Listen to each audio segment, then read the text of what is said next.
జాబులు లేవు జేబులకే, నిరుద్యోగులను గాలి కొదిలేసి మూటల కోసం ముఖ్యమంత్రి మంత్రుల కొట్లాట. హరీష్ రావు, యువతను నిలువునా ముంచిన కాంగ్రెస్, నిరుద్యోగులు దండుగట్టి కాంగ్రెస్ ను ఓడించాలి, జూబ్లీహిల్స్ లో ఆ పార్టీ గట్టిగా బుద్ధి చెప్పాలి, రేవంత్ రాహుల్ గాంధీల కండ్లు తెరిపించాలి, ఉద్యోగాలు ఇవ్వకుండా మద్యానికి నోటిఫికేషనా, నిరుద్యోగ బాకీ కార్డ్ ఆవిష్కరణలో హరీష్ రావు అట.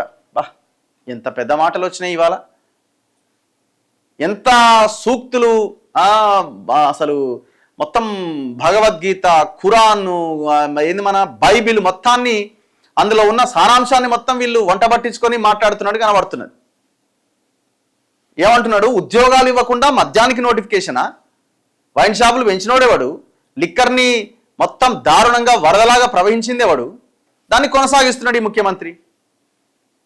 ఇప్పుడు మీకు అడిగే అర్హత ఏమైనా ఉందా? ఉద్యోగాల గురించి మీరు దాంట్లో మీరు ఉద్యోగ బాకీ కార్డు అట. 10 సంవత్సరాల ప్రభుత్వం మీది, 2 ఏళ్ల ప్రభుత్వం వీళ్ళది. మరి 10 సంవత్సరాల పీరియడ్ పెద్దదా, 2 ఏళ్ల పీరియడ్ పెద్దదా? మీరు క్వశ్చన్ చేస్తున్నారు. అక్కడ ఉన్న నిరుద్యోగులు ఎవరెవరైతే ఉన్నారో వాళ్ళు క్వశ్చన్ చేయడంలో ఒక అర్థం ఉన్నది. కానీ మీరు ఆ మీటింగ్లలోకి వచ్చి మీరు క్వశ్చన్ చేయడం వల్ల నేను ఉపయోగం ఉన్నదా? ఏమన్నా మీకు అర్హత ఉన్నదా? 10 సంవత్సరాల పీరియడ్ ఎక్కువనా, 2-2.5 సంవత్సరాల పీరియడ్ ఎక్కువనా? 10 సంవత్సరాల పీరియడ్లో మీరు ఇచ్చిన ఉద్యోగాలని చెప్పండి, ఎంతమంది ప్రాణాలు తీసారు చెప్పండి. నిన్న ఇంకొక స్టేట్మెంట్ ఇస్తున్నాడు ఎవరు, హరీష్ రావు గారు. ఏమంటాడు ఒకసారి వినండి, చాలా కామెడీ ఉంటుంది. అంటే వీళ్ళు చేసిన తప్పులన్నీ మర్చిపోతారు. మద్యం టెండర్లని 2 నెలల ముందుగానే ఎట్లిస్తావు రేవంత్ రెడ్డి, ఇంత దుర్మార్గం అంటున్నాడు. ఎలక్షన్లలో పైసలు లేక మొత్తం రాష్ట్రాన్ని అప్పుల పాలు చేసి, అసలు టెండర్లు కంప్లీట్ అవ్వక ముందే 3 నెలల ముందే టెండర్లు బాడి 2,800 కోట్లు ఖజానాలు వేసుకుని దాన్ని మొత్తం ఎలక్షన్లలో ఖర్చు పెట్టిన దుర్మార్గులు మీరే కదా.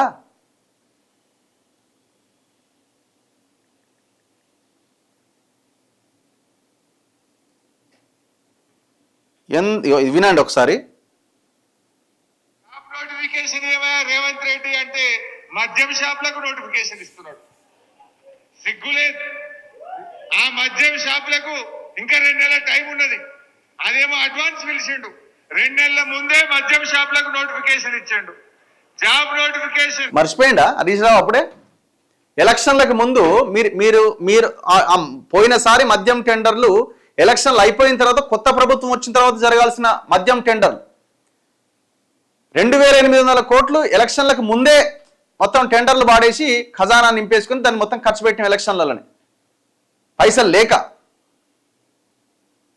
మళ్ళీ మీరు ఇప్పుడు ఉద్యోగ నోటిఫికేషన్లు ఏమంటే మద్యం నోటిఫికేషన్. ఇప్పుడు ఈ పరిస్థితిలో మీరు అధికారంలో ఉండి ఉంటే మీరు మద్యం నోటిఫికేషన్ వేయకుండా ఉద్యోగ నోటిఫికేషన్ వేసేవాళ్ళ? మీరు అంత దొంగలే అండి. ఏ ఏ ఏ ఎండక ఆ గొడుగు పడుతున్నారు, ఏ వానక ఆ గొడుగు పడుతున్నారు. అధికారంలో ఉన్నప్పుడు ఒక మాట, అధికారం పోయి ప్రతిపక్షంలోకి రాగానే ఇంకొక మాట. బాకీ కార్డులట. మీరు బాకీ పడ్డది ఎంత తెలంగాణకి? తెలంగాణకి బాకీ పడ్డది ఎంత? మీరు సంపాదించిన అక్రమ సంపాదన, అక్రమ భూములు మొత్తం మీరు తెలంగాణకి మరి భవిష్యత్తులో అప్పు రూపంలో ఇవ్వాల్సిందే కదా. మాకు అప్పు రూపంలో అంటే మీరు బాకీ పడ్డట్టే కదా మీరు తెలంగాణకి. ఆ రకంగా చూసిన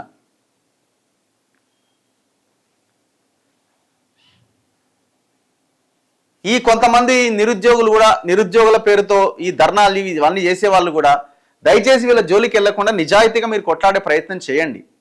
ఎందుకంటే ఆ ఇష్యూ డైల్యూట్ అయిపోతున్నది. ఏ మాటకు ఆ మాట నిరుద్యోగ అంశం అనగానే అదొక ప్రజల్లో ఒక రకమైన ఒక భావన వచ్చేలాగా తయారు చేసారు కొంతమంది. ఎందుకంటే ఇది మాట్లాడుకోవాల్సిన అంశం. ఎందుకంటే చాలా జెన్యూన్గా ఫైట్ జరగాల్సిన ఈ సమయంలో ఈ గవర్నమెంట్ మీద కూడా జరగాల యుద్ధం. ఎందుకంటే వీళ్ళు అధికారంలోకి రాగానే 2 లక్షల ఉద్యోగాలు ఇస్తామని ఈనాడు, ఆంధ్రజ్యోతి పేపర్లలో బ్యానర్ ఐటమ్లుగా రాశారు కదా, వార్తలు వేశారు కదా, యాడ్లు వేశారు కదా. మరి అవి ఎక్కడ అమలైనవి? దానికోసం కొట్లాడాల. కానీ కొంతమంది చేస్తున్న ఈ పోరాటము సరైన దిశలో వెళ్ళట్లేదు. మీరు గత 10 ఏళ్లుగా తెలంగాణ నిరుద్యోగులను మోసం చేసిన బీఆర్ఎస్కి అంటగాగుతున్నారు అన్న ఒక అపవాదుని మీరు మూట కట్టుకుంటున్నారు కొంతమంది. దాని నుంచి కనుక ఈ మూమెంట్ని పక్కకు తీసుకెళ్ళకపోతే నిరుద్యోగులకు పెద్ద ప్రమాదం వచ్చే అవకాశం ఉంది. జెన్యూన్గా కొట్టాడాల్సిన అవసరం ఉన్నది. ఆయన అపోజిషన్ లీడర్ కదా, ఆయనని ముందుకు తీసుకొచ్చి పెడదామని అంటే ఈయనను కాకుండా ఆయన తెచ్చినా ఇంకా భయంకరంగా ఉంటుంది తప్ప అంతకంటే గొప్పగా ఏముండదు.